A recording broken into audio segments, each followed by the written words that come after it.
ओम त्यागेश्वरम रामकृष्णम शारदाम मातृरूपिणीम विवेकानंदमाचार्यम नत्वा वक्ष्यामि शुद्धये योगेन चित्तस्य पदेन वाचा मलं शरीरस्य च भैषजेन योपाकरोत्थं प्रवरं मुनीनां पतञ्जलिं प्राञ्जलिरानतोऽस्मि. In our last class we were discussing the sutra Parinama Tapa Samskara Dukkaihi Gunavritti Virodhacha Dukhameva Sarvam Vivekina. It says that for a viveki, for a person who has viveka, discrimination, Sarvam Dukhameva, everything is misery, so to say. That's the literal translation, prima facie. Sarvam Dukhameva, everything is misery only. And 4 reasons were stated on account of Parinama Dukkha, Tapa Dukkha, Samskara Dukkha and Gunavritti Virodha. On these 4 accounts, for a person of discrimination, everything is misery. Dukkhameva sarvam. As I said, this is just a literal translation. We need to understand it because the dukkha that is mentioned in this sutra as being experienced by yogi, sarvam dukkhameva. Everything is misery. For a yogi, for a viveki, this dukkha is not sensory dukkha. Like when a thorn pricks a foot, there is dukkha, that is sensory dukkha, misery. If we take this dukkha that a yogi or viveki feels to be sensory dukkha, then it will mean that yogi is always or in everything, through every experience, is having this sensory dukkha, this painful experience, and the yogi's whole life will be miserable. The yogi is continuously having suffering. They are cheerful. They are not miserable in the worldly sense of the term. So here, sarvam dukkhameva vivekinaha, dukkha is not misery as we understand, misery or worldly misery or sensory pain. That's not the meaning. Here it will be more like anticipation of pain. In everything, yogi sees anticipation of pain, or he sees future pain in everything. That's how we'll have to understand it. For yogi, everything gets fraught with pain. That way you can say. Everything is fraught with pain. There is anticipatory pain in everything for a yogi. That's how we will have to understand the last part of the sutra. Sarvam dukkhameva yoginaha or vivekinaha. Yogi or viveki sees everything as fraught with pain. Everything having potential to give pain. And accordingly, yogi calibrates his or her reactions and actions to avoid that pain. Yogi is able to see the pain that is, so to say, embedded in all experiences, in everything, and is trying to steer clear of that pain. That's the meaning. Now, what kind of pain yogi foresees or anticipates in everything, sarva? That's what is told. There is parinama dukkha, then there is tapa dukkha, there is samskara dukkha, and also there is gunavritti virodha. On these 4 accounts, yogi sees everything. What is it that we call pleasure? There is restlessness of the senses, then there is the idea that if we get pleasurable objects and the experience of pleasure, then this restlessness will be quietened, so to say. So there is pursuit of pleasure, then there is experience of pleasure, and then there is quiescence of the senses, that is what is called pleasure in the ordinary sense of the term. Unfortunately, that doesn't last long. That is the tragedy of it.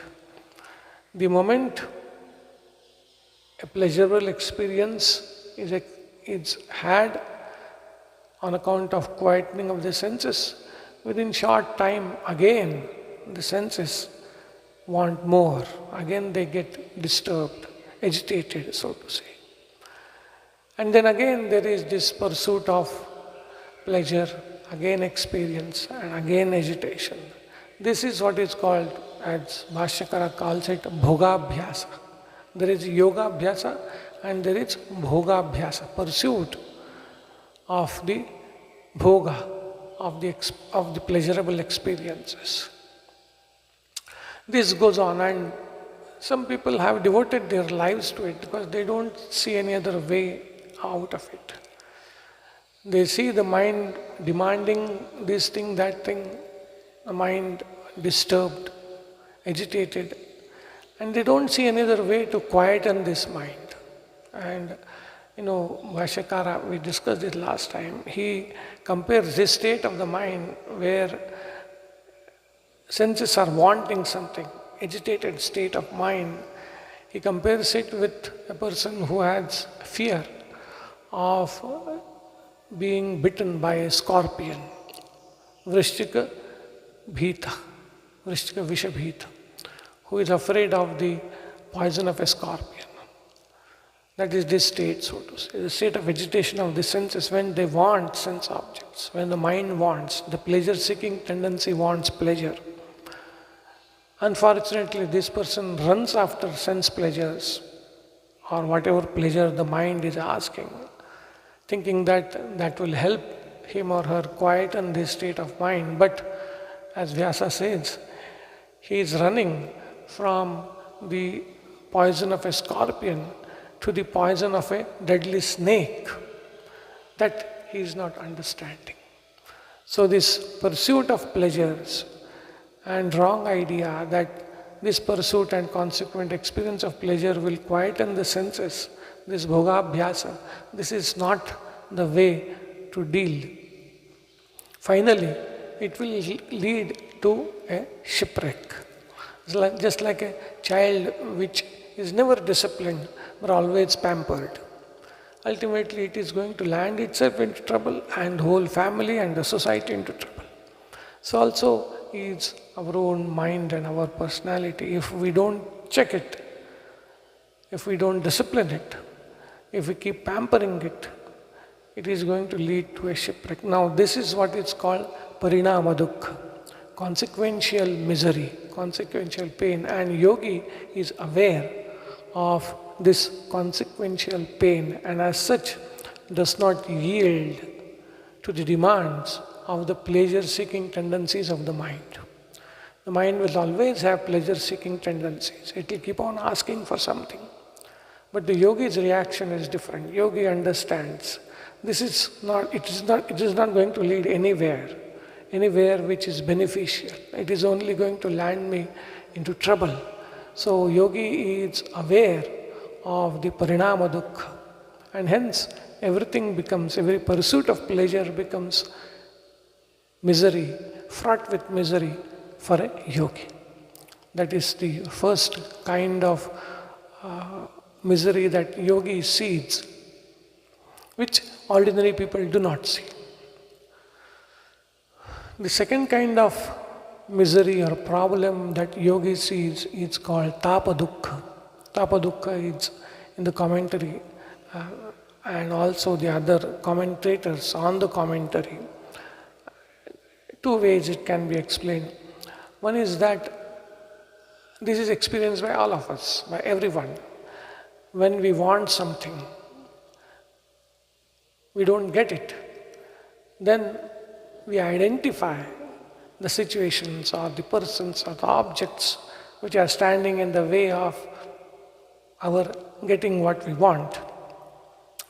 Then there is hatred towards those objects or those persons or those situations. Then we want to get rid of those obstacles in our attaining what we want. In the process, we do good and bad things. We accumulate punya papa, dharma dharma, punya papa, and then this whole cycle will continue. So we are gathering seeds for future lives in our pursuit of pleasure, so to say. And also there is this anxiety associated in yoga and kshema both. When we want to achieve, to get something that will give us pleasure, there is anxiety that we may not get it. When we have got it, there is anxiety that we may lose it. In both, there is anxiety. There is anxiety in yoga, in procuring. There is anxiety in kshema, in protecting. In both, there is this anxiety. There is this tapa. Tapa is anxiety. So this tapa is there, which suits is based on hatred. Because we are afraid something will take away what we have, or we are afraid someone or something is not allowing to take us what we have. So this based on hatred is this tapa dukkha. And also we gather dharma dharma and punya punya in the process, which again cause future birth. All this is called tapa dukkha, and yogi is aware of this. So yogi is aware of the consequences, yogi is aware of the misery that is involved, the tapa that is involved in procuring and protecting. That is the tapa dukkha. And the third and subtle one is samskara dukkha. Yogi is aware of this samskara dukkha also. Samskara dukkha is the dukkha of subliminal impressions. Samskara we have understood, it's a subliminal impression left by every movement of the mind, so to say. Every vritti of the chitta leaves a samskara. Now when there is sukhanubhava, an experience of pleasure, it leaves a subliminal impression, it leaves a samskara on the mind, in the chitta. That samskara in the future will come back as smriti, as memory of that memory of that pleasure, and it will be stronger than what it was earlier. That memory will generate desire, that will generate action, that will generate dharma dharma, punya punya. Then one more experience, that experience will generate samskara. So this chakra, experience generating samskara, then samskara through memory, actions, again one more experience. This is a continuous cycle going on and on and on. And every time the experience happens, the samskara becomes more and more strong. And it will come back as a stronger memory with stronger impulse. This is what is called samskara dukkha. And yogi is aware of that. This is not felt by ordinary people. Yogi understands that if I involve myself in this experience of pleasure, it will lead to samskara, it will come back as memory, it will make me get those sadhanas of experience and make me experience again, and that again will generate samskara. So this whole cycle yogi is aware of. So this is the samskara dukkha. These are the three types of potent miseries, so to say, potent miseries, which yogi alone foresees. Yogi foresees that these are the potent miseries in all these pursuits. Ordinary people do not. For them, Sri Ramakrishna asked somebody, what is the goal of life? And he says, eat, drink, make merry. For them, that is that bhoga bhyasa. That is the lifestyle, that's the way of life. They're not even aware of how much trouble they are getting into. But a yogi is aware. Yogi is aware. And Vyasa gives, the Bhashyakara Vyasa gives a beautiful example why he distinguishes yogis from ordinary people. But before we go into that, we'll see the fourth dukkha or fourth reason why everything is potent with misery for a yogi. And that is gunavritti virodha. Here a bit of this metaphysics of the Sankhyas which yogis have borrowed, so to say, that comes into picture. Gunas are three, we know, sattva, rajas and tamas. These are the three gunas. And prakya, sthiti, like that. There are three types of gunas. And these three gunas, they are the constituents of the entire creation. The entire manifested creation is constituted of these three gunas, which means whatever external objects are, they are all constituents of these three gunas. So also are our bodies, so also are our senses, so also is our mind.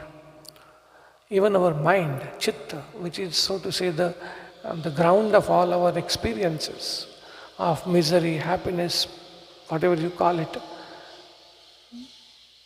this is also constituted of these three gunas, sattva, rajas and tamas. These three gunas they manifest in three qualities, so to say, three types of mental states, you can say. These three gunas give rise to three different kinds of mental states. As sattvat sanjayate jnanam, rajaso lobha evacha, pramada moho tamaso bhavato jnanam evacha. Like that in Gita also there is description of how these three gunas affect of the moods or the atmosphere, mental atmosphere, so to say. Or sattvam sukhe sanjayati, rajaha karmani bharat, jnanam avritya tu tamaha pramade sanjayati. Sattva will bind to sukha, raja will bind to action, and tama, by obstructing knowledge, will bind in pramada, inadvertence, non-discrimination, so to say. So these three gunas have their distinct functions. And the point is, they are present in the mind, they augment each other, and they also try to overpower each other. That's the point. That virodha, gunavritti, virodha is there. They keep on trying to overpower each other. So when sattva is at its peak, a person will have quietude or pleasure, so to say, happiness. But the rajas and tamas will try to overpower it. And rajas will come, when it becomes dominant, then there will be restlessness, ghora, intense desire, hatred, all that. When the rajas is predominant, again sattva and tamas will try to dominate it, and one may again get back to the state of pleasure, or one may get back to the state of stupor, so to say, which is the effect of tamas. And this is the very constitution of the mind. We cannot change it. Every mind, every human or every mind is constituted of these three gunas. That's a fact, that's a given. These three gunas have different properties and capacities to bring about different states in the chitta, in the mind. They have this capacity because those are their qualities, so to say. So they have these capacities to bring about different states in the mind depending on which guna is predominant at a given point. one of the gunas is generally predominant at any given point. So depending on whichever guna is predominant, the mind will be in the according state, so to say. So they are always there. They affect the moods of the mind depending on which is predominant. Third fact is they keep on overpowering each other. They keep on trying to dominate each other. And hence, now when we put all these things together, from a very metaphysical standpoint, if you see, two things stand out. A sense of pure pleasure is impossible. An experience of pure pleasure is impossible. Pure pleasure is possible when there is only sattva guna in the mind, which is not a possibility because mind is constituted of all the three gunas. And there will always be some element of rajas and tamas in the mind. And as such, pure pleasure, which is an effect of pure sattva, is a misnomer. We cannot have. Sometimes, there are quite a few people who want to have that perfect experience of happiness and joy in the world, in this world. It's not possible. It's a misnomer. It's chasing a wild goose. You cannot have. Constitutionally, we cannot have that experience of absolute pleasure in the world. Because the instrument which is capable of giving it to us or which is to give it to us is not capable of giving because it is made up of three gunas. And other two will always be present, contributing to some amount of restlessness and stupor, the rajas and tamas. So the concept of pure pleasure is a misnomer. Second thing that stands out from this metaphysical inquiry into the nature of our mind is Kshipra Parinamam. It keeps on changing. Because of these gunas are acting on each other, no state is going to be long lasting. So that living in happiness forever, or that is again a misnomer. There is going to be no state of mind which is going to last long. Because whichever state it is caused by the predominance of a particular guna, and other two gunas are actively trying to dominate that particular guna and bring down that particular state of mind. So if we have this pleasure on account of the predominance of sattva, rajas and tamas are heavily working to bring it down, this predominance, and consequently the state of happiness. So pure pleasure is not possible. Whatever be the state of mind, it is going to be transitory because other two gunas are going to overpower it and change that state of mind. So this is the gunavritti virodha that the Bhashyakara talks of, and yogi is aware of it. Yogi knows that pure experience of pleasure in this world is not possible. Whatever you get is going to be transitory. It is going to change. And this gunavritti virodha is another reason why yogi feels everything is fraught with pain, fraught with misery, potent with misery. Because you get pleasure, you don't get what you expected. And whatever you get, it's going to be lost. Then again we start from beginning. So yogi is aware of it, and yogi says, Godspeed to you if you want to pursue it, but I don't want it. Now the word is used there, yogi or viveki, whatever you take it. Now Bhashyakara gives a beautiful example. He says, why is it that only yogi sees all this? What is the difference between a yogi and a non-yogi? And he gives a simile. Akshapatra kalpaiva vidvan. Akshapatra kalpaiva vidvan. A vidvan, a person of knowledge, person of discrimination, a spiritual aspirant, is like an eyeball. Eyeball. We all have this eye, see. And he says, even a fine thread, maybe of silk or whatever, a fine thread, if it falls in the eyeball, by its contact, it creates irritation, pain. But that same thread, if it falls on any other part of the body, it hardly causes even any sensation.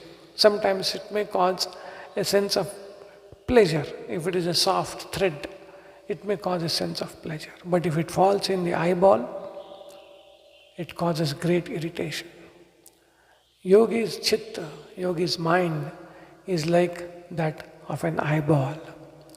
It is extremely sensitive and it has the capacity to foresee what ordinary people do not foresee.